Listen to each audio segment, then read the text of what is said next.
We have 5 bills today, so we're going to get started. Representative Simonson is going to chair the tax committee today.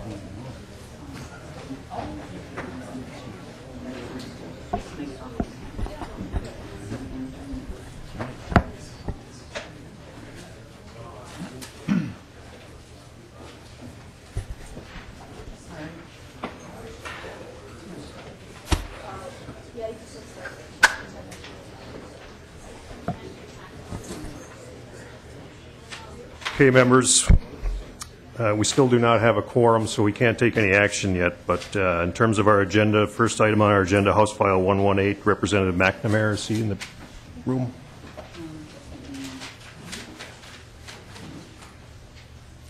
Welcome, Representative McNamar. Thank you, Mr. Chairman Simonson. Chairman, I'm Representative J. McNamar from District 12A. I come to you today to present a bill that will remove the sales tax on purchases for the Armor radio system. I'm a retired volunteer fireman, former mayor, and active EMT. For years, I've used a radio system that I felt was adequate for our rural areas. The federal government made it mandatory to implement and update radio systems by January 1st, 2013. I was disappointed as a mayor being forced to spend money to implement the new system. Since then, I've seen firsthand how well the new system works. The reason I proposed this bill was that the system was mandated to us, and secondly, it's a matter of public safety. By eliminating the sales tax on purchases, it will allow our EMS system and municipalities to purchase and upgrade more equipment and save our local governments money.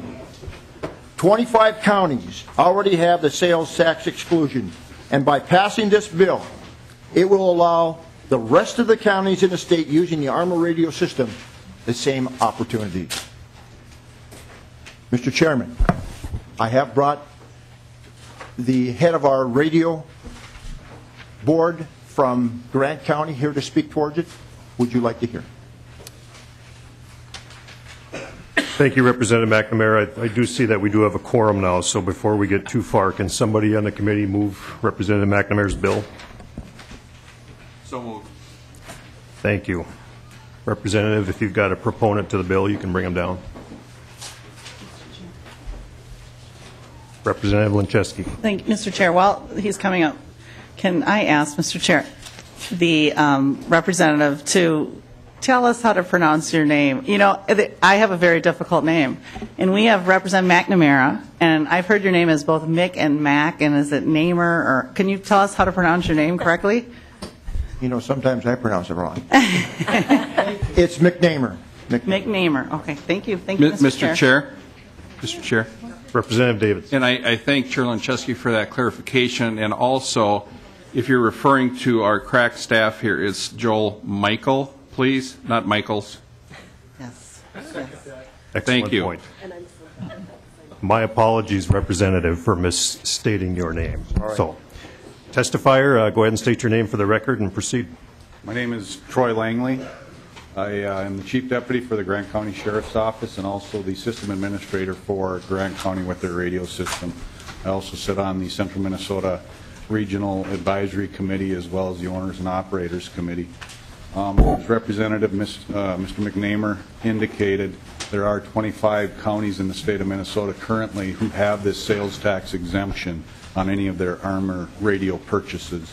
And truly, what we are asking today is for equality throughout the state of Minnesota, and we would ask that you would please consider this bill so the rest of Minnesota could have the same sales tax exemption on radio equipment.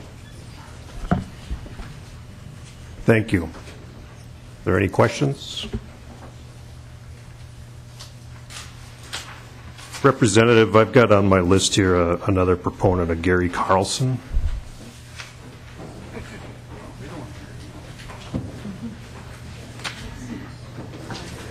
Mr. Chair and members, my name is not Gary Carlson, but it's equally easy. Ann Finn with the League of Minnesota Cities. And I just want to offer the support of the League for this initiative. We recognize that the public safety radio communications are an important component to public safety statewide, and our city officials would very much appreciate this tax exemption. Thank you, Ms. Finn. Representative Loeffler. Thank you, Mr. Chair. And Ms. Finn, you know, as I understand it, why we need to extend the exemption is because not all communities stepped up when it was first enacted in terms of going to the armor system. And is it your expectation that with this extension we'll finally get all of Minnesota covered, by the kind of integrated radio system that's high tech and will work for everyone? Ms. Finn. Mr. Chair and Representative Loeffler, that would be my hope, but still there are probably some financial considerations for some communities coming on board, and I think they're hoping to be compliant and participating in the near future, but there still may be some phasing in. Mr. Chair, could I just follow up? I just would really hope that the message would go out that we really do feel like Minnesotans travel. And no matter where you have a car accident or a breakdown or a medical emergency, you really do want to have, the kind of best communication system to get someone to the scene. And, whatever we can do to incent people to do that, and I think this is an incentive, but to not feel like, oh, well, let's just keep putting this down the line, because I really feel like the public's health is really supported by these kind of efforts. Thank you. Is there any further questions? Mr. Chair, I have one more who'd like to testify. Very well. Welcome to the committee. Just state your name for the record, please. My name is Bill Mund. I am the fire chief for the city of St. Cloud and the vice president of the Minnesota State Fire Chiefs, and I also serve as the vice chair of the statewide radio board. The bill before you is really about allowing everyone in Minnesota, public safety personnel, to share in the tax-exempt status of this equipment and these purchases. When you get to greater Minnesota, especially on the fire department side, we're dealing with mostly rural, volunteer, and small cities, that these are expensive purchases. A typical portable radio is $2,500, and you're asking a fire department with maybe an annual budget of $50,000 to now pay sales tax on that.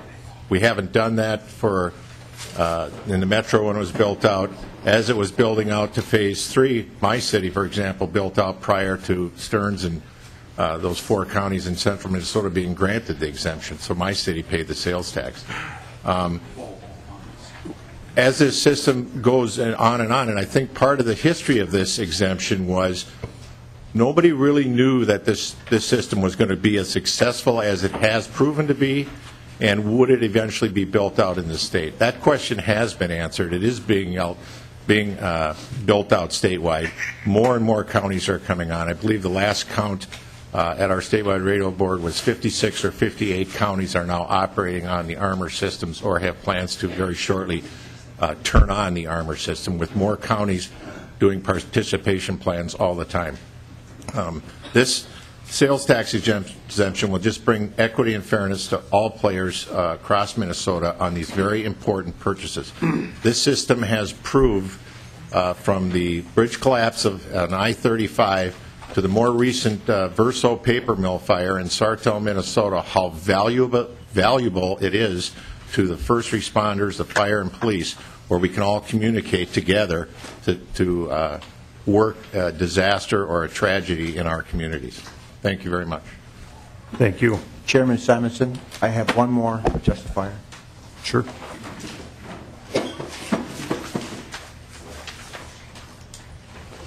Welcome. Well, thank you.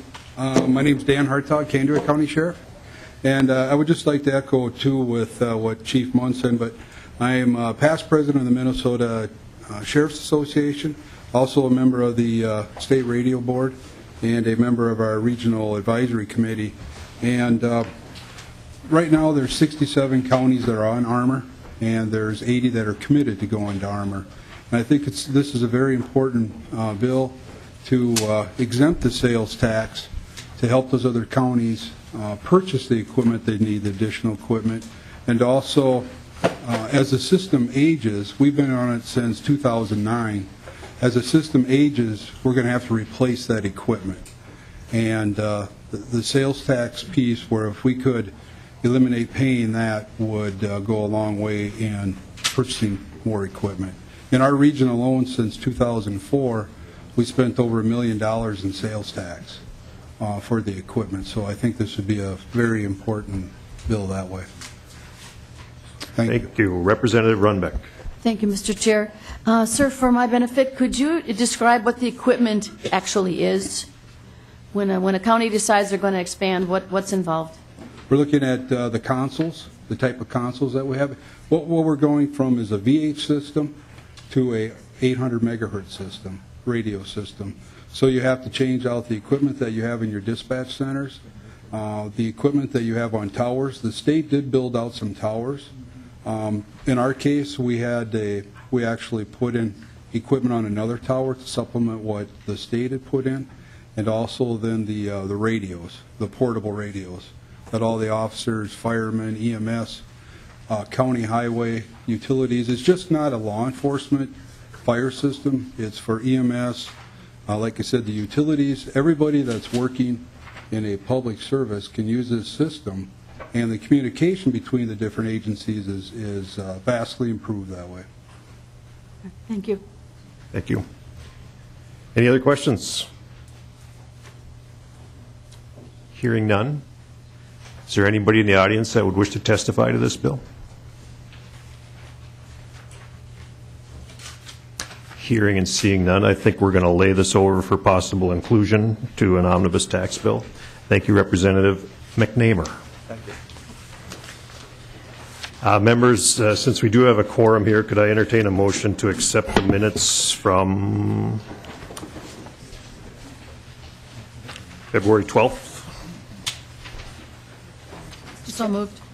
We have a motion. Any discussion? Seeing no discussion, all in favor say aye. Aye. Motion carries. House File 428, Representative Anzelc.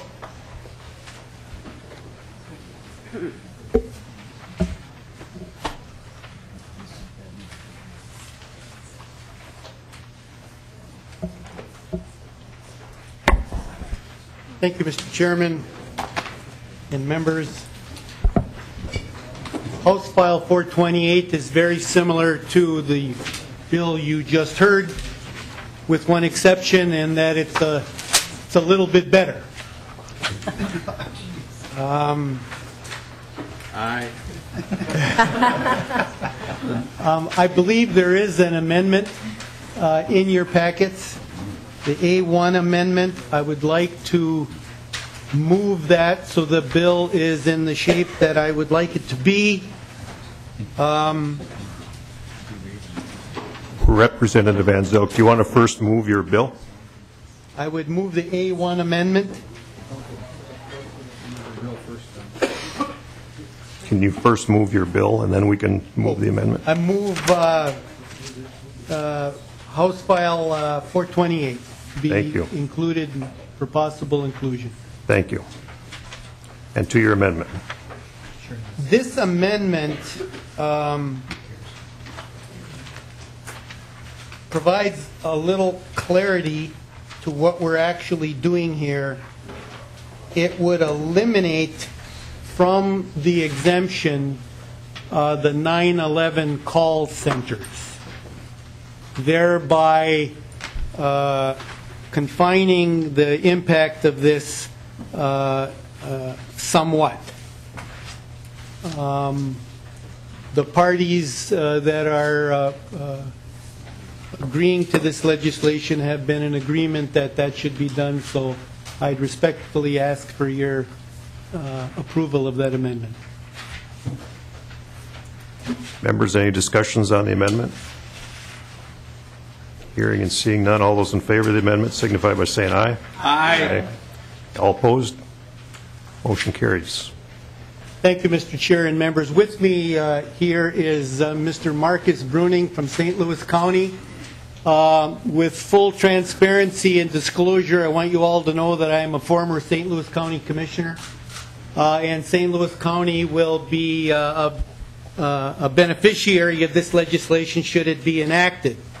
I initially became aware of this problem where we weren't treating all of the state's counties in the same fashion when in 2007, one of the counties that I represent, Itasca County, was successful in getting themselves added to the exemption. While, of course, I supported them being added to the exemption, I raised the issue of why wasn't this a statewide exemption. And frankly, that's why we're here today. And I mentioned in jest that this bill is slightly better and slightly more expansive than the previous bill, and the reason for that is that it's retroactive to April 30 of 2005, when all 87 counties were impacted by the FCC requirement. With that, I would ask Mr. Bruning to add any additional comments from St. Louis County's perspective, or add anything that I may have missed in presenting this bill to you.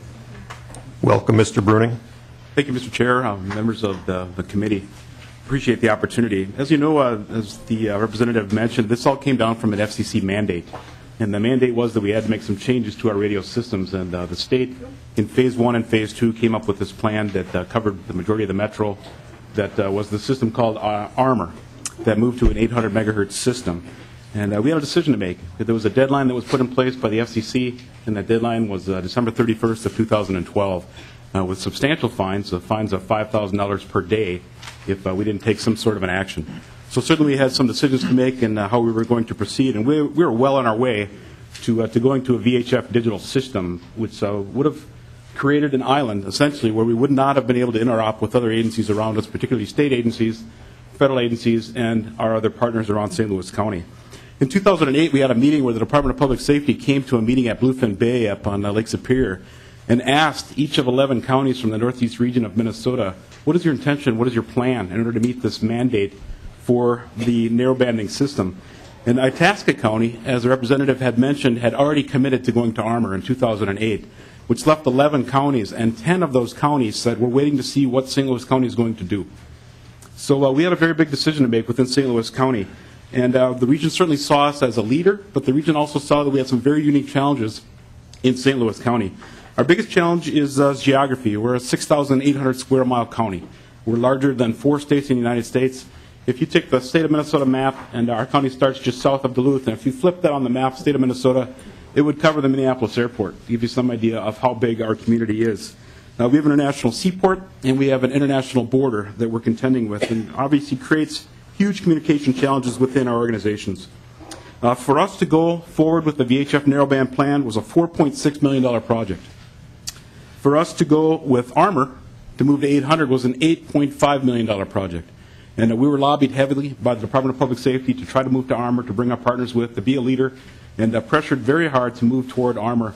And they showed us some interoperability advantages, and they showed us some other advantages where we determined that that was a prudent decision. But we made that prudent long-term decision believing that we would receive a sales tax exemption, because Phase 1 and Phase 2 had already received that sales tax exemption.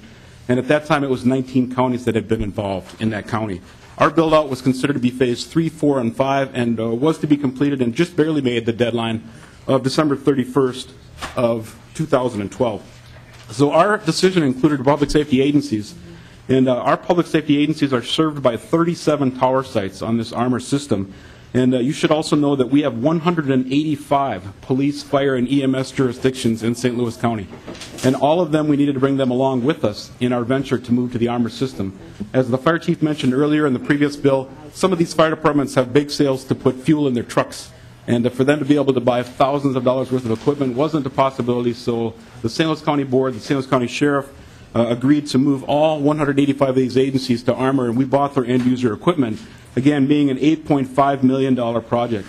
As a result of us moving forward in St. Louis County, 9 other Northeast counties followed us and met that 2012 deadline, and there is one more county in the region, and the last one within the region, and that's moving to Armour later on this year, which brings us to today. Mr. Chair and members of the committee, yet still 19 counties in the state of Minnesota have a sales tax exemption for their Armour equipment. And we've been trying to expand the exemption for 4 years by coming to the legislature. And since the Phase 1 and Phase 2 19-county exemption, 50 additional counties have signed on to Armour. And 50 additional counties have had to pay sales tax in their purchases, creating a tremendous inequity in our eyes and in the eyes of our constituents and the people that we serve. All it is that I'm asking for is to have the same consideration, to have that sales tax exemption that was given to the Metro, that was given to St. Cloud, that was given to Rochester, that was given to the Central Region. And again, all we're asking for that is to be the same. And St. Louis County's $8.5 million project has resulted in $500,000 in sales tax. $500,000 in sales tax that comes from property tax dollars with your constituents and the people that we serve, taxpayer dollars. And I just don't understand why this communication solution of Armour, which is a tremendous system and has provided more safety for our police, fire, and EMS personnel than they've ever had before, it shouldn't cost the taxpayers of outstate Minnesota 6.875% more than it costs the Metro, than it costs St. Cloud, than it costs Rochester or the Central Region. Or interestingly, even within our own region, the county of Itasca has a sales tax exemption. Again, all I'm asking for is the same consideration. The previous efforts have been challenged by funding sources, and we continue to face budget challenges, certainly in and around the state, but our financial burden is universal, and I'm asking and urging you to consider universal options and to be fair. Thank you very much for your time. Thank you, Mr. Bruning. Any questions? Representative Linchesky. Thank you, Mr. Chair. I was just whispering with Ms. Dalton about Representative Anzelc's bill, and I think it's worth noting for the committee that there's a little more than Armour going on here. So, and you did say that, but I think you chose, your testifier chose Armour. So if Ms. Dalton can just tell us what's all qualified in Representative Anzelc's bill. Ms. Dalton. Mr. Chair, members of the committee, Representative Anzelc's bill, House File 428, covers all Armour systems and non-Armour systems that meet the FCC requirements in all the remaining counties. And there are, I believe, 16 counties in northwest Minnesota that did not go with the Armour system but developed a different system. Thank you. Representative Anzelc. Well, thank you, Mr. Chair and members. Thank you for your consideration here this afternoon. 2 additional points very briefly. I represent 2 counties, Itasca and Cass. It really makes no sense for one of those 2 counties to be afforded the exemption and the neighboring county to not be afforded the exemption. And lastly, this is not the first time this bill has been before the legislature. I believe this is the 10th time since '09, and due to all sorts of considerations, mainly fiscal, of course, we haven't been able to do this, but I think it's time. So thank you for your attention. Thank you.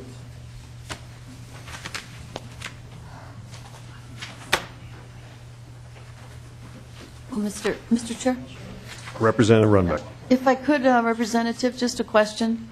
So what portion, we're talking about a retroactive then, right? This is, much of this system is already in, or how much of it is yet to be purchased? I mean, it sounds like a lot of it would be for purchases made prior, 5, 6 years ago. Representative Anzelc.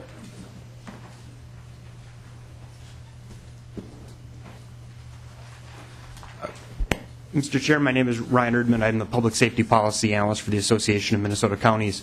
Our association is in support of this bill, and we did set that date back when it was, because that is the effective date for all other counties that were given the tax exemption.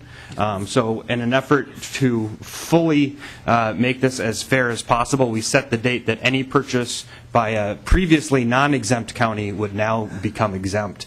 Like I said, anything at that date going forward. So that was why that date was chosen for that for the retroactivity portion of the bill. Does that answer the question? Representative Runbeck. Thank you, Mr. Chair.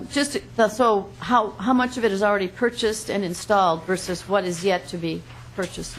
Mr. Erdman. Mr. Chair and Representative Runback, the bulk of it, the vast majority of the cost in this bill, and I haven't seen the revenue note, is going to be in the retroactivity. There are continuing upgrades going forward and things of that nature that will be eligible, but for most of the counties, as you've heard from other testifiers, there are 60-some counties now, or 70-some counties that are already on. Many of those purchases have been made, as you mentioned, from St. Louis County. They have invested significant millions of dollars already.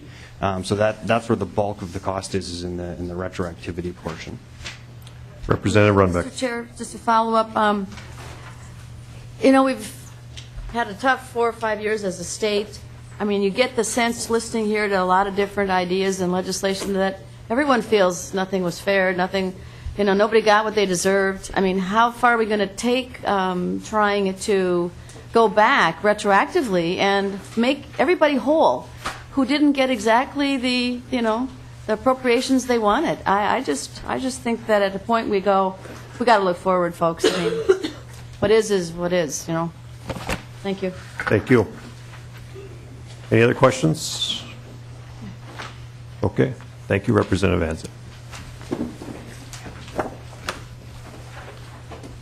And again, we'll lay House File 428 over for possible inclusion.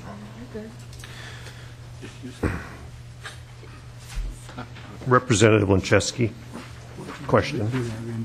Our next 3 bills, I understand, are the same, correct? And we'll start with 469. Representative Fischer. Okay. Representative Fischer.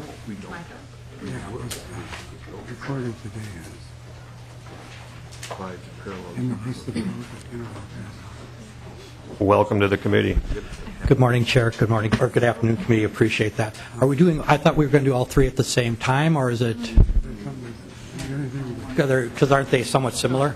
Representative Fischer, we can only have one motion at a time. Okay. So we're going to start with yours, and if someone on the committee could move House File 469. Mr. Chair, I move House File 459. We have a motion. Is there any discussion on the motion? Okay, Representative Fischer. Okay. Also, there's an amendment that we have to add some language to make things a little bit more consistent across the board. Would it be possible to have that amendment considered at this point in time, too? It's the amendment 469A1, and there's 469A2. Representative Lesch moves the A1 amendment. Is there any discussion? Hearing none, all those in favor signify by saying aye. Aye. Representative Fischer. Okay, thank you very much. I appreciate the opportunity to bring this forward. Basically, up until 1992, municipalities were not required to pay sales tax on their purchases. As a part of a budget balancing back in 92, they were required to pay sales tax on purchases starting at that point in time, which kind of put extra burden on local governments and basically took money from local property taxes and moved them to the state. So what I did was bringing this forward to say, let's try to make it more comprehensive, where as you're looking at the tax overhaul is let's move the burden off the local government agency, because you're basically robbing for Peter to pay Paul, and take a look if the state has a budget issues, taking advantage of it at the upper level instead of forcing our problems down to the local level at these issues. And I do have a couple of testifiers, and I know that some of my testifiers were also going to be on the speaking with one of the other bills, so I don't know if you want to have the testifiers all at this point in time, or how would you like to spread that out? Thank you, Representative Fischer. We also have an A2 amendment, as I understand, so if somebody could move the A2. Mr. Chair. Representative Lincheski. Ms. Dalton is just feeling so bad over here, so maybe she wants to tell us about the A2 that Representative Garofalo was also asking about. Ms. Dalton. Mr. Chair, members of the committee, I am very sorry. I'm going to blame cold medication on for this. The A2 amendment was actually not drafted for Representative Fischer's bill. It was supposed to be drafted for Representative Anderson's bill. He came to me with this issue late yesterday, and I accidentally drafted it to the wrong bill. It will work on Representative Anderson's bill, and I think Representative Anderson, it should be moved when Representative Anderson's bill was brought forward. Outrageous. And I do apologize. Get out of here. I want some of that medication. So the NyQuil amendment goes on what? Thank you, Ms. Dalton, for Mr. that. Chair, the NyQuil amendment goes on Representative Anderson's bill. Representative Fischer, I think because these are all three the same, what I'd like to do is hear from all three authors, and then we'll move into testifiers. Okay, sounds very good. Thank you. Representative Zerwas.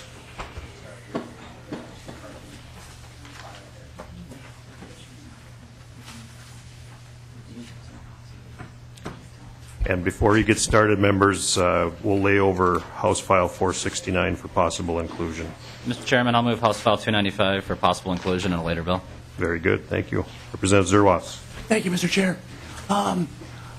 Looking at the possible expansion of sales tax into services as proposed by the governor as part of his budget, I had several cities and counties contact me about what the impact of that would be. And in speaking with the league, this issue has been ongoing for quite a while. The sales tax exemption as a whole.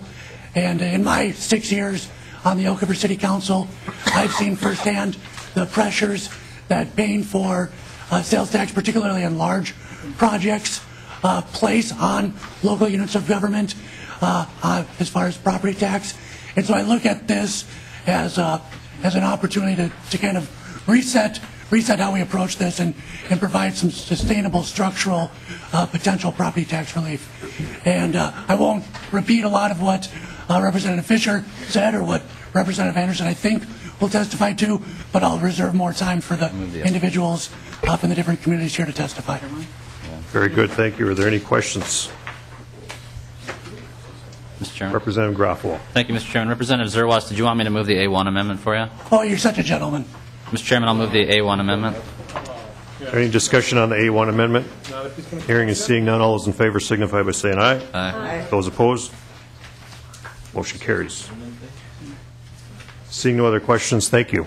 All right. Thank you, Mr. Oh, I'm sorry.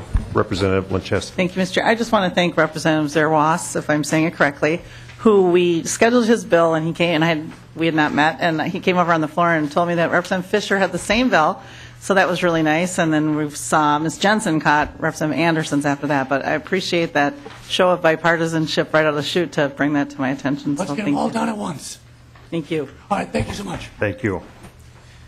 Representative Anderson. Oh, I am. I am. We have a motion to move House File 466. So moved, Mr. Chair. Thank you. Representative Grafwald, do you have a question? No. Thank you. Do you have an amendment? Welcome, Representative Anderson. Thank you, Mr. Chair. And I have the now infamous, either Geritol or NyQuil amendment, one of the two. It'll be the A2. That was my suggestion to do this, so it represents me. It was brought to me by the Association of Counties, and they would like to have had that added to the bill. House File 466 is the number of my bill. Representative Grafwald. Thank you, Mr. Chairman. So my understanding is the NyQuil amendment then is relabeled as the 466A1 amendment. I would move that at this time. Very good. Is there any discussion on that? Hearing and seeing none, all those in favor say aye. Aye. Those opposed, motion carries. Representative Anderson. Thanks, Mr. Chair. I would just add also that this little old bill here just adds a couple of words to the current statute and allows cities and counties the same exemptions that the 11 legislature allowed to townships in Minnesota. And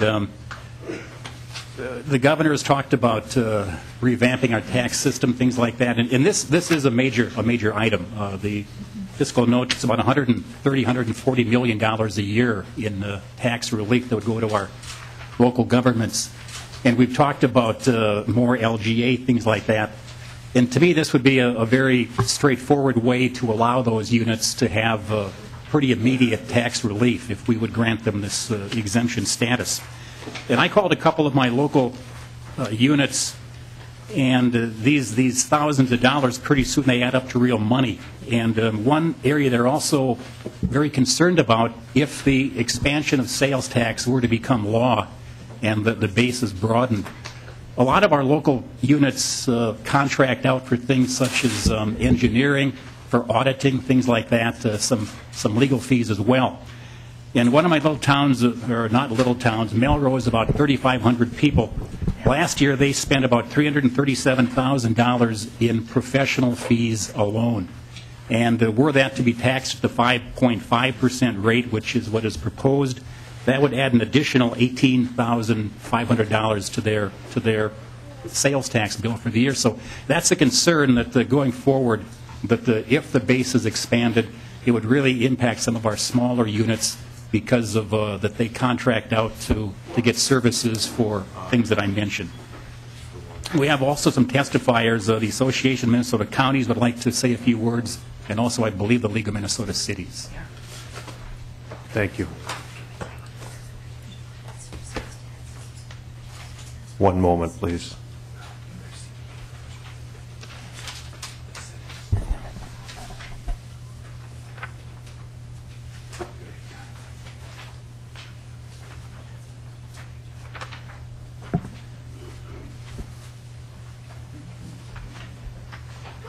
Okay, we're good.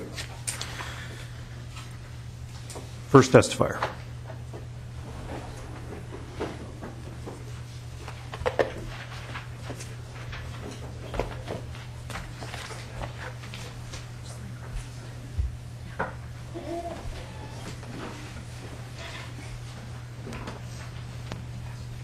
Welcome to the committee. Good afternoon. Thank you, Mr. Chair and members. Again, I should say that I can pronounce Anzelc and I can pronounce McNamar. So with that, my name is Joe Venny, and I am a Beltrami County Commissioner and President of the Association of Minnesota Counties. I know well Representative Anderson as a former county commissioner. I also know that Horace Greeley said, "Go west, young man."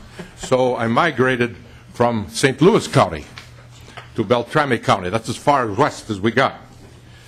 That said, on behalf of Minnesota's 87 counties, I'd like to testify in support of the bills before you today that would provide a sales tax exemption to cities and counties in Minnesota, and offer our great thanks to Representatives Zerwas, Anderson, and Fischer for championing this important legislation. AMC believes strongly that local governments should be exempt from sales tax, from state sales tax. Under our current tax system, cities and counties funnel locally raised property tax dollars to pay state sales tax when purchasing equipment, office supplies, construction materials, and many other products. This sales tax shell game drives property taxes artificially higher and reduces transparency in the state's tax system. Those of you who have previously served in the legislature know that this is not a new issue. Cities, counties, and townships spent the past 20 years trying to regain the tax exemption which was lost in the early 1990s.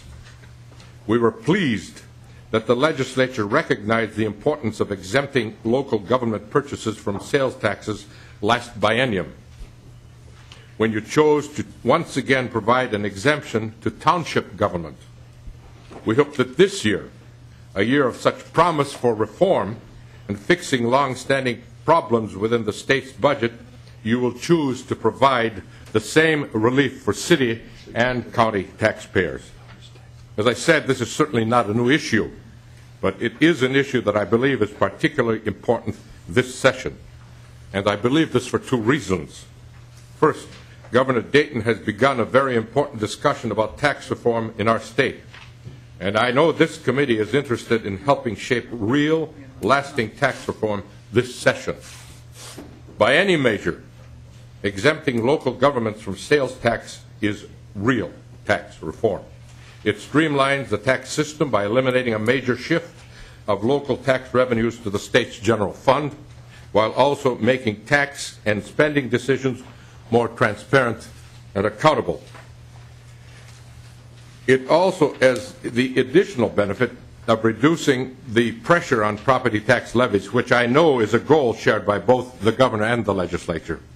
Second, as part of the governor's tax reform plan, the governor has proposed reducing the state sales tax rate by broadening the sales tax base to include certain services and previously untaxed products. This change, if enacted by the legislature, would have a major impact on local governments, which utilize many of these services that would now be taxable under the governor's plan, unless the legislature chooses to exempt cities and counties from these taxes. At AMC, we have been reaching out to counties to try to determine the net impact of these changes. Let me share with you what we've discovered in my home county, or my transplanted home county, Beltrami County, as we've looked at the governor's plan. In 2012, Beltrami County paid about $335,000 in state sales tax. By our staff's best estimate, and remember that this is a very preliminary estimate based only on the public information we currently have, we think we could see our sales tax liability double under a sales tax reform plan that lowered the tax rate while extending the tax to services the county currently purchases. To put that figure in perspective, the governor's plan to restore $40 million to county program aid would provide an estimated $569,000 to Beltrami County. Taken together, our rough estimate suggests roughly two-thirds of Beltrami County's new program aid funding would go right back to the state in the form of new sales tax and would not be used to reduce property tax levies, as I believe is the intent. Given what we've seen from other counties at this point, I think this example is fairly representative of what you'll find in other counties across the state. Once again, AMC strongly urges you to reestablish the sales tax exemption for cities and counties as you work this session to craft a better tax system for Minnesota. We are deeply grateful to the governor, to the legislature, to this committee for beginning this conversation, and are eager to work with you as policymakers to continue shaping this reform effort. Thank you. Thank you. Representative Davids. Thank you, Mr. Chairman. I'll pass. I'll have a few questions for Mr. Carlson when he's here. Representative Lesh. Thank you, Mr. Chair. Commissioner Venny? Yes, sir. Venny. I just want to make sure I got that right. Thank you, Commissioner Venny. I don't recall seeing you down here during the discussion about local aids and credits that we cut substantially over the last 10 years. Were you down here previously for that? I was not for that particular matter. Okay, thank you, Commissioner Venny. And Mr. Chair, because what really stood out in my mind at the beginning of your comments is you called this a big shell game. And to a certain extent it is. Do you want us to cut your local aids and credits and then exempt you on the sales taxes, or do you want it the other way around? I mean, this money does get moved around a lot, and I appreciate your comments about the governor's proposal and the governor's budget, but at the end of the day, your county was hurt when we cut local aids and credits, and so were your homeowners in those areas. So I just wanted to point that out to you, that I think your use of the phrase shell game is to a certain extent appropriate, because we took a lot of money from your county in previous years, and your property taxpayers are feeling the hit. Thank you, Representative Lesh. And just to be clear, I think when we're done hearing testifiers, we'll bring all three authors back to the table and we can ask questions to them. So questions should be directed to the testifiers. Representative Loeffler. Thank you, Mr. Chair. And Commissioner Venny, since in the introduction to what has become known as the NYQUL Amendment, which it also includes the request came from the Association of Counties, and this amendment which we adopted says any joint powers board where at least half of the members consist of cities, counties, and towns. And I would like to know who the other half would be of a joint powers board that we would be extending this sales tax exemption to, and is this creating a loophole for other partnerships? I know our local governments are really creative, but I'm just not sure who else would be coming in under this particular provision? Commissioner? And Mr. Chair, Madam, I don't have a ready answer to that. Ms. Dalton?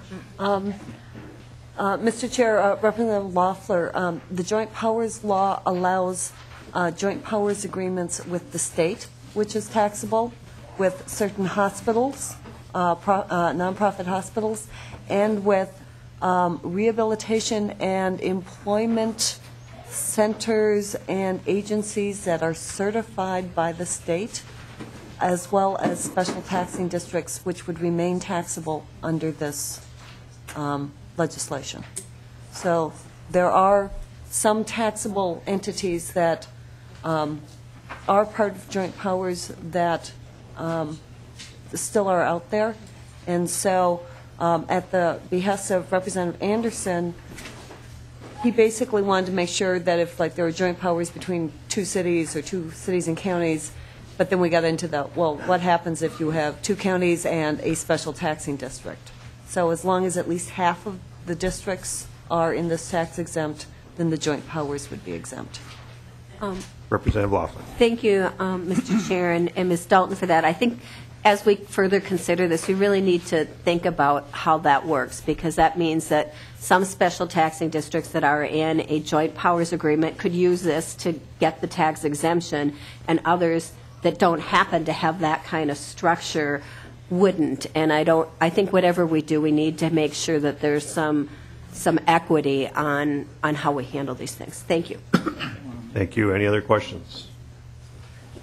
Seeing none, next testifier, please.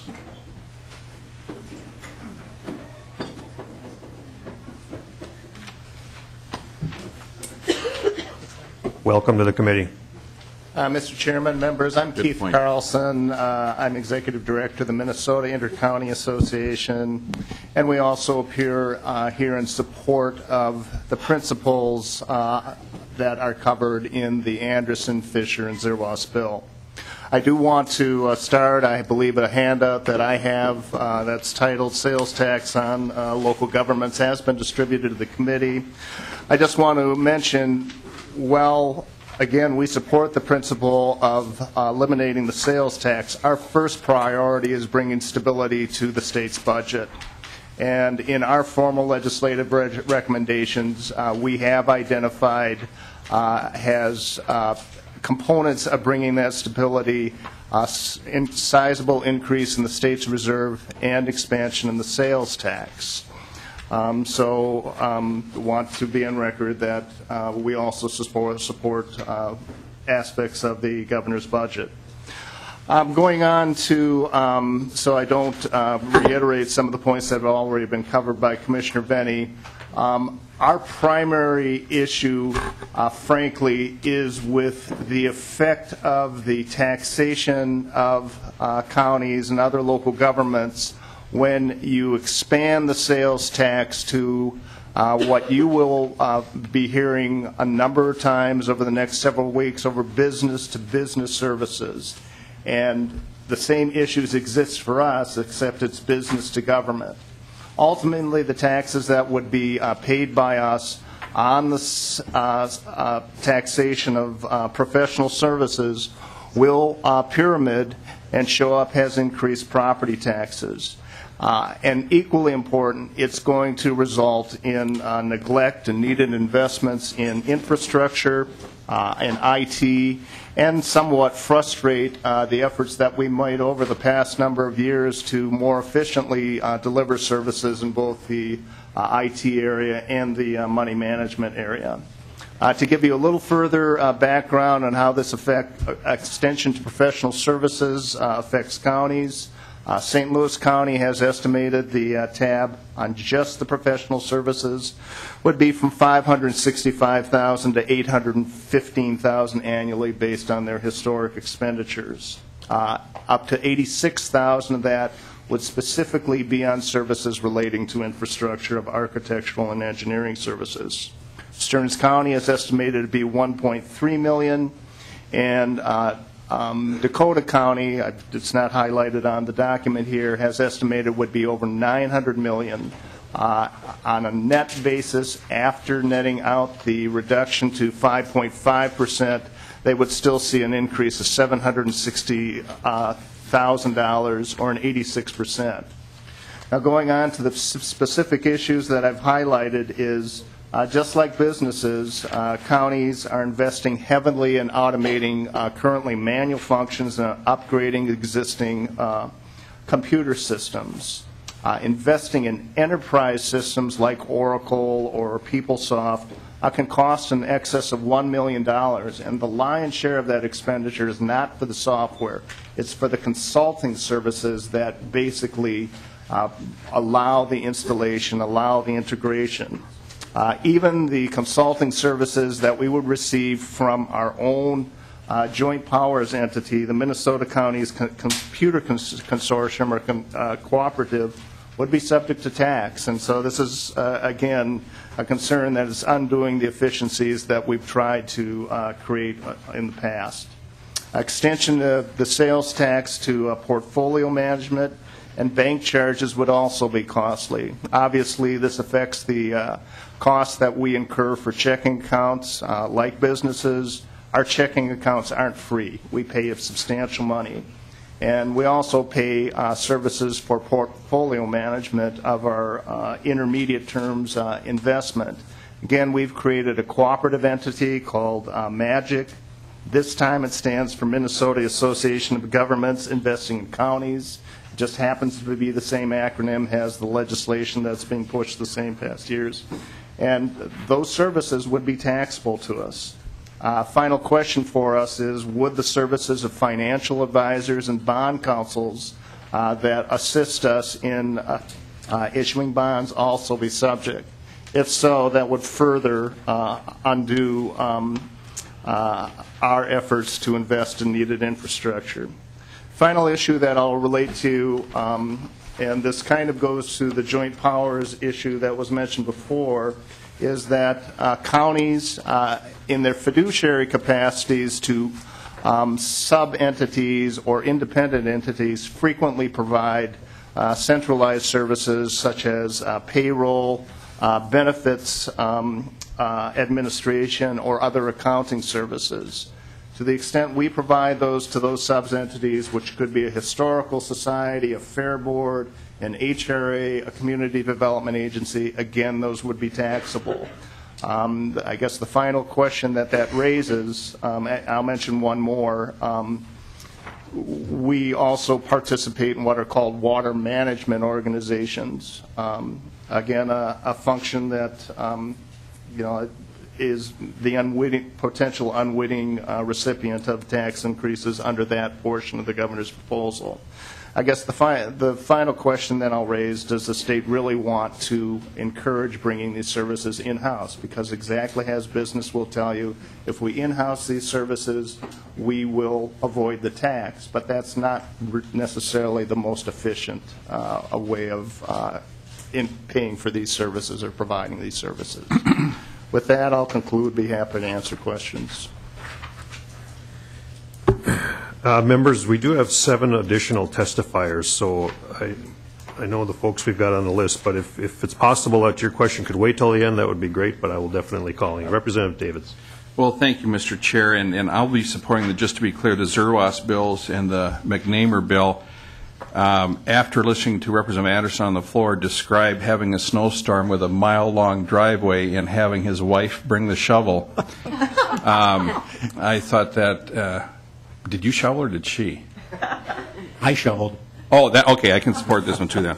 Okay, and to the Lesh point, over the last 10 years there have been some pretty big cuts because of budgets that were strained. I'm just very happy that in the 2011 tax bill we did not cut any county program aid or local government aid from the previous year. But Representative Lesh is absolutely correct.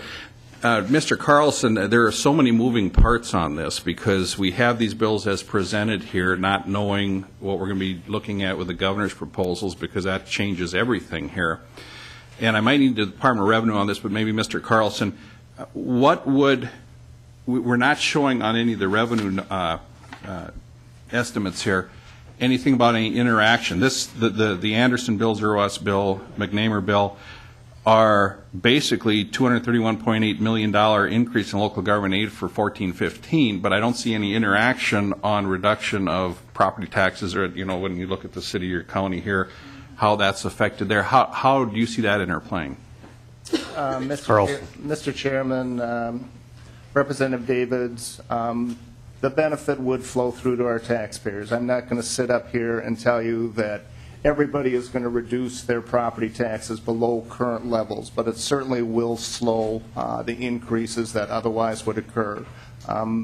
Counties in particular have been very frugal over the past 3 years and shown that basically up has historic lows in our increases. Many counties have actually had zero or reductions, but I'm not going to, again, sit here and say that it's actually going to result in no levy increase, if that's what we're looking for. Thank you, Mr. Chairman. And this goes back to 1991, when then Representative Earhart, Runbeck, and Davids faced a budget shortfall. And if I remember correctly, Governor Carlson was coming in and saying we're going to cut county program aid and local government aid. And you said, no, don't do that. Please put a sales tax on our purchases, if I remember correctly, with a gun to your head. A political gun. Well, geez, you can't say that, can you? You were in a difficult situation, we will say. So the compromise back in 91, which was my first year, and I believe Earhart and Runbeck, was to put a sales tax on purchases. Now, it was described once at a meeting I was at by then Senator Dwayne Benson that if a Martian came down to the earth and saw that governments were taxing governments, they'd go right back to Mars, because that really doesn't make any sense. But that's a little history on why that was established that way.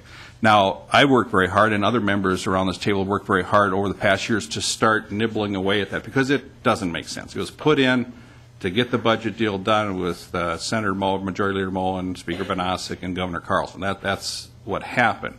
But it doesn't make a lot of sense what we did.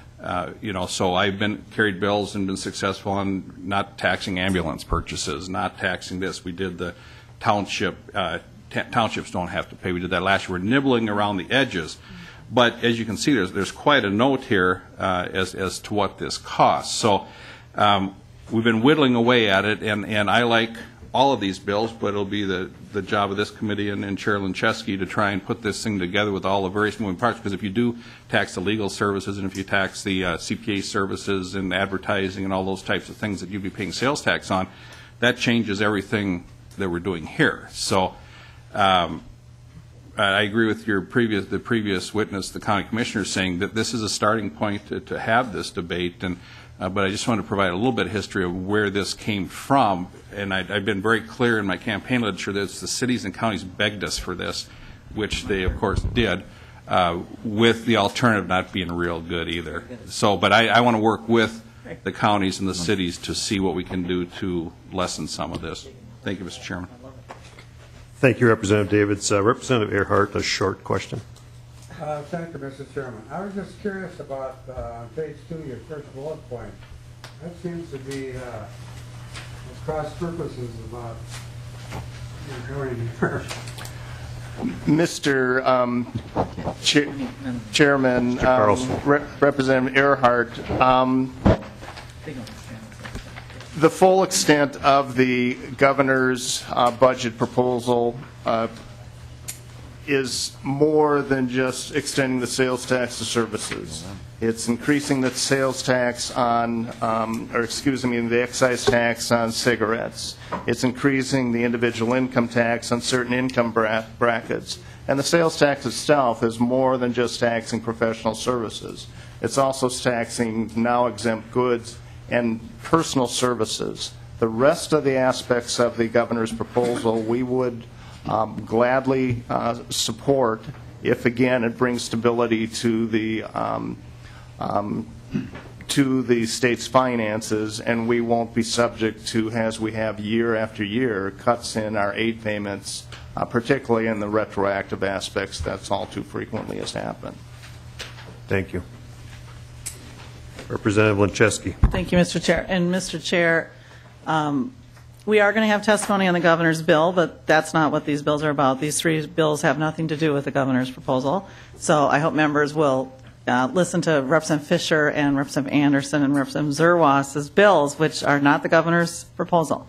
And so, if we can get back on the bill, I did just want to comment that we have two authors who both are supposed to be in another committee right now, and they're waiting patiently for questions, and they have sent messages out to that chair to come and get them when they're voting. But there will be a day that we can talk about the governor's proposal, but none of these bills have anything to do with the governor's proposal. But thank you, Mr. Chair. Well, Madam Chair, or Mr. Chair, to Chair Lanczewski's point, there are some very serious interactions with what's being proposed out there as to what's being proposed here. I agree. These bills are not the governor's bill, but I'm just trying to think through, if we do this, how does it affect this? And that's what the debate will be. And Mr. Chair, and I agree with that, Representative Davids. What I'm saying is I wouldn't want to leave the impression that Representative Zerwas or Representative Anderson or Representative Fischer are carrying the governor's proposal here, which is what we're now talking about.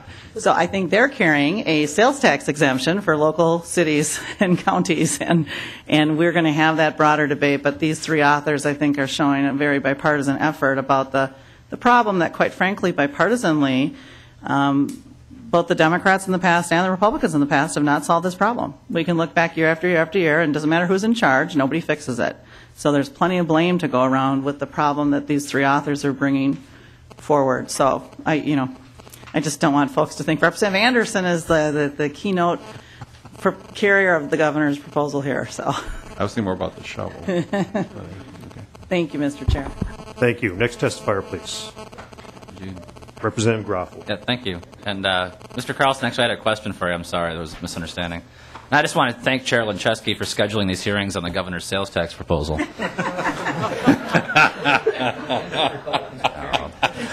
Yeah. Right, exactly. Mr. Chairman, Mr. Carlson, there seems to be, there is $1 billion deficit, and all kidding aside, there does seem to be specifically I'll ask you the question for the counties here. If this sales tax exemption were granted, counties would save in the upcoming biennium $91 million, and it would seem that a case could be made that in exchange for the sales tax exemption, you would accept some reduction in county aid, maybe not the full 91, but at least a number that would net out to the positive to the counties. Does Micah have a position on that, or can you speculate on whether they would be supportive of such a measure where, again, you don't get one or the other? I understand in a perfect world you'd want the exemption and additional county program aid, but so in exchange for the elimination of the sales tax, you would take some modest reduction in aid. Mr. Carlson. Mr. Chairman, Representative Garofalo, I happen to be going to a board meeting at 2 o'clock where we will be discussing those issues. Several of my member counties have, in fact, said they would be more than happy for that exchange, that they would give up certainly the aid increases in the governor's budget for the sales tax exemption, but our association as a whole has not taken a position on the issue at this time. Thank you, Mr. Chairman. Thank you, Mr. Carlson. Thank you. Next testifier, please.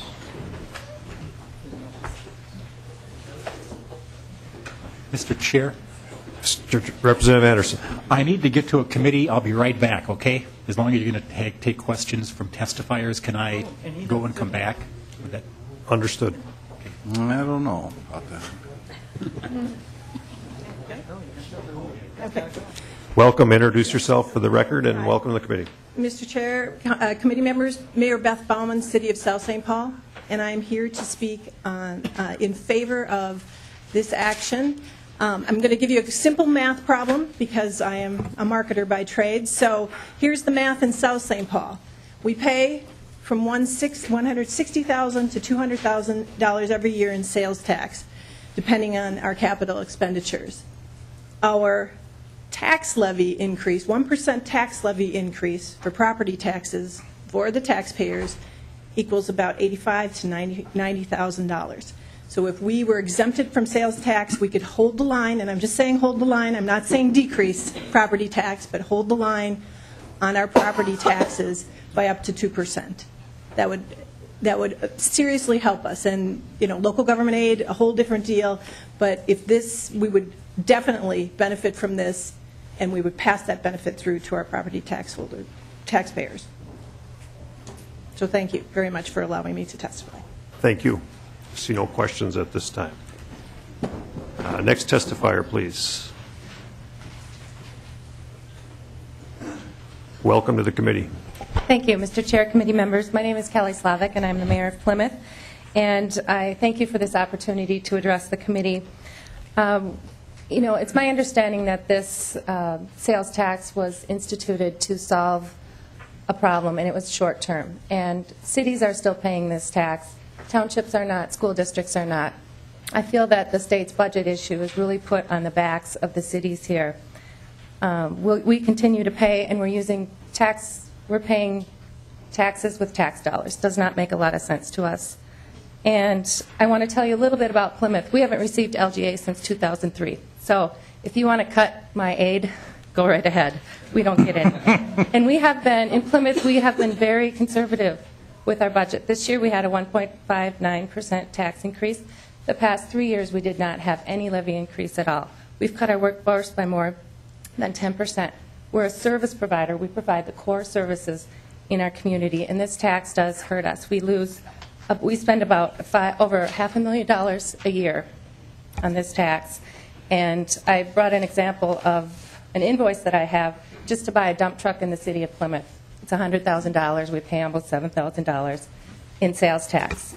And we have delayed improvements in our infrastructure and have not been able to make the investments in our community that are required. So I'm only one of 7 votes on our city council, but I could probably guarantee you if we did not have to pay this sales tax, we would see a decrease in our levy.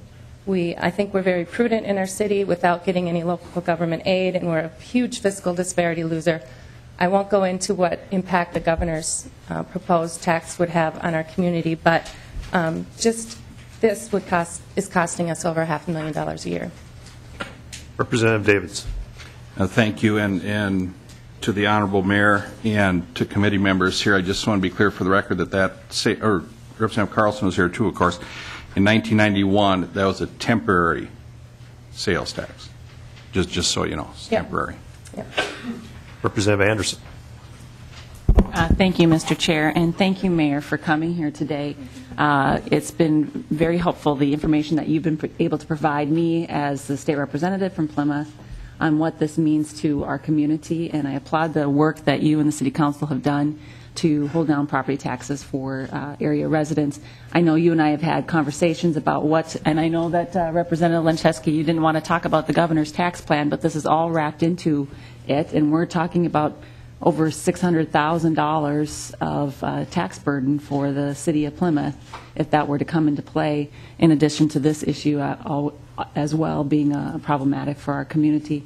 And Representative Lesh, as she highlighted, we do not receive local government aid in Plymouth. So thank you for coming today and providing the input that you have from our community. Thank you. Representative Lencheski. Thank you, Mr. Chair. And just to Representative Anderson, I do want to talk about the governor's proposal, and I want to, we'll take the time to thank him another day. What I didn't want to do is have 3 authors who all were in another committee spend time on the governor's proposal when they had bills on something unrelated. So, we're going to have a lot of time to do that, and I think there's a lot of good things we're going to talk about as we take testimony on the governor's proposal. I will say, Madam Mayor, nice to see you.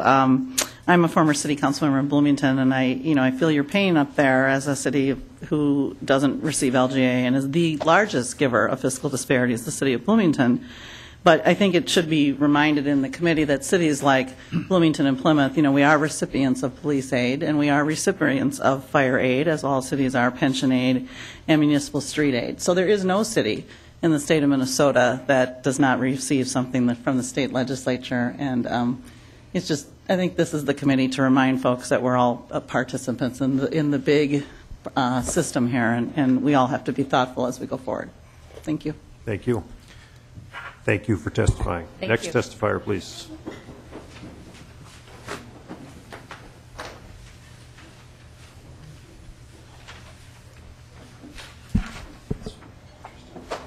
Welcome to the committee. Thank you, Mr. Chair, members of the committee. My name is Cal Portner. I'm the city administrator from the city of Elk River. And it is reassuring to follow Mayor Slavik. I'm a former City of Plymouth employee, and I've been here a few times with the mayor making our rounds to some of your offices. As many of you know, the City of Elk River is a city of about 24,000 people situated between Minneapolis, St. Paul, and the St. Cloud metro area. And we are a regional center, so not only do we serve our own folks, we serve many other folks from the regional area that come for goods and services and retail. The impact of the sales and use taxes from the state of Minnesota on the city of Upriver is approximately $200,000, and that's about 2% of our annual general tax levy. That tax levy has remained roughly unchanged over the last 4 years. We've held our levy flat despite the economy of which we've had. And our council, and Mr. Zerwas is a former member of our council, has spent many long hours over the last 4 or 5 years wrangling over budgets, not over $200,000 numbers, but rather over $5,000 and $10,000 budget items in order to make a budget that's fiscally responsible to a community that is challenged not only by its economics, but also by the regional area. There's a couple of other things that previous testifiers haven't talked to that I'd like to bring to your attention, because the dollars are significant, but there are a number of other decisions that we make on a continual basis on how we provide services. We are continually seeking economies of scale and seeking better ways to do our work. And with the sales tax impact, the sales tax impact on our community goes beyond just the dollar amount. We pay about 1,200 different vendors each year for the goods that we purchase. And we print over 4,600 checks. We process over 450 invoices per AP check run, accounts payable check run, which goes every 2 weeks.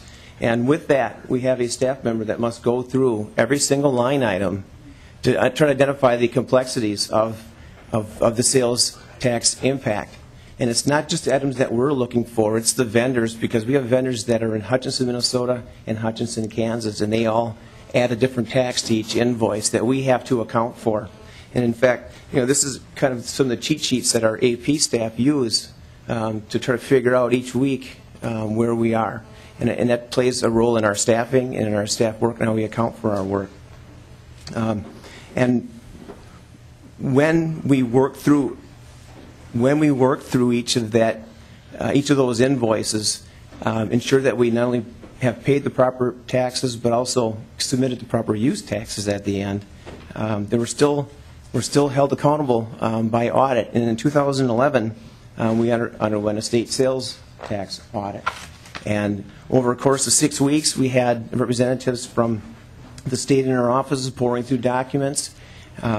We had staff answering questions, trying to find out where we were at. When the day was done, I wish I could tell you it was bad news. Right? I'm glad I can tell you that we didn't have the bad message that we had underpaid our taxes. We actually had paid too much in taxes and had over $3,300 returned to the city. So it's bad enough that we can't figure out exactly where we're going and trying to decipher what we have to do. We can't underpay our bills, and we certainly don't want to overpay our bills with the precious resources that we have. So again, this impact on our budget would make a significant impact to our levy, because we have not adjusted our levy over the last 4 years, and from all indications, our council will continue that direction going forward. But there's also a staffing impact and a work impact. Thank you for your time. Thank you. Next testifier, please.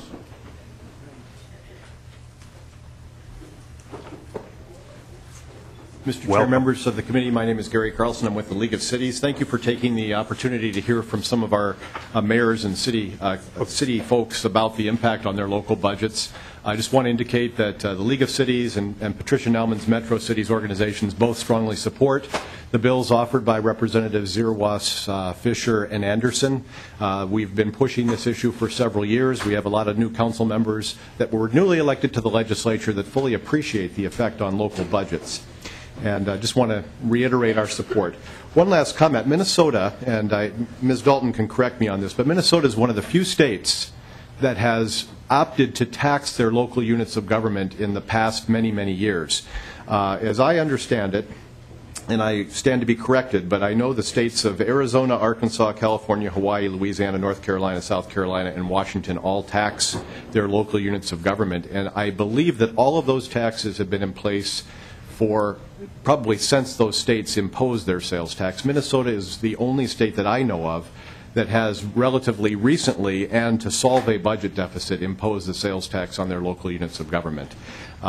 We've gone through many years of ups and downs in the state budget, but we think it's really time that we re-exempt these purchases. You've heard the great reasons why it's an administrative headache to comply with all these laws, and it actually does cost our local ratepayers and taxpayers more money. So we do strongly support the bills, and I will stand for questions.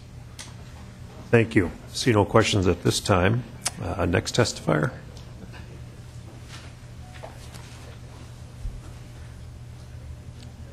Seeing no other testifier, if we could get the authors back down, and members of the committee, if you have questions. Did Anderson abandon us? All right. Mr. Chair, I think Representative Anderson hasn't made it back yet. Very well. I see no questions either, so if you want to make some closing comments to your bills, that would be fine. All right. Thank you. Thank you, Representative Zerwas. Just very quickly, I appreciate the opportunity to have the bill heard. One thing I'll kind of summarize a little bit is I represent the community of Maplewood, and the city of Maplewood's done a lot trying to save money along the lines and be creative, and they need help on the revenue side. And the reason I mention on the expense side is they've tried creative things where at one point in time they eliminated the Parks Department completely, trying to save money. They did not find that work. That did not work out very well. Very recently, they took the serious step of reducing the fire stations from 5 to 3. So we're looking at different ways of trying to address some of the issues in the revenue side, and something like this would really go a long way in helping what our community is doing on working on being responsible and reducing services as much as possible, but being fiscally responsible. So we would appreciate the help and consideration. Thank you. Thank you. Mr. Chair? Yes, sir. And I would just add to Representative Fischer's comments, in the 6 years I was on the Oak River City Council, we held our property tax levy flat from 2008 through 2012. That included a time where we lost all of our LGA, and unfortunately with the change in the housing market, laid off several employees. We found that we needed to keep Elk River as affordable as possible, and that meant not raising our property taxes as much as possible, and that's the approach our council took. This extra impact in our budget is something that impacts taxpayers and residents of Elk River every single day. And I point to our recently constructed public works facility. We were operating out of a facility that was grossly undersized, where literally people were working out of mobile homes before we built this facility, and converted into offices. And so we built this facility, several $1 million facility, that we then paid sales tax for all of the materials on top of that as well. There's been instances in history where the legislature has rescinded or exempted cities for sales tax from large projects, the Twin Stadium, North Star. And so it's interesting that we exempt sales tax in these large political projects, but not in day-to-day things like fire halls, public works facilities, and other things, that basic services that communities need to do in order to provide basic services off to their residents. So again, on behalf of Representative Anderson, who's not back yet, but Representative Fischer and I, thank you so much for taking time out of your committee to hear our bill. Thank you so much. Thank you, Representative Zerwas, Representative Fischer, and I apologize for the inconvenience and appreciate your being here, and thank you. Is there any other questions? Representative Anzelc. Thank you, Mr. Chair. It comes to mind that Representative Runbeck was right on earlier in this hearing when she made reference to the last 5-6 years in the recession and the difficult decisions that have had to be made. But I would submit that one of the real unintended developments has been the connectedness and relationship and trust and intergovernmental relationship between us as the state and the 4 local units of government has really, really taken a hit. And these bills start the process of maybe healing some of that. And I think if you believe that the state's job is to supervise the delivery of services, and the actual delivery of services and the administration of the delivery of services is the responsibility of the local unit of government, then I think we'll look kindly at these bills and bills like these. Thank you. Okay, seeing no other questions or comments, I will, House File 466 will be held over for possible inclusion at a later date.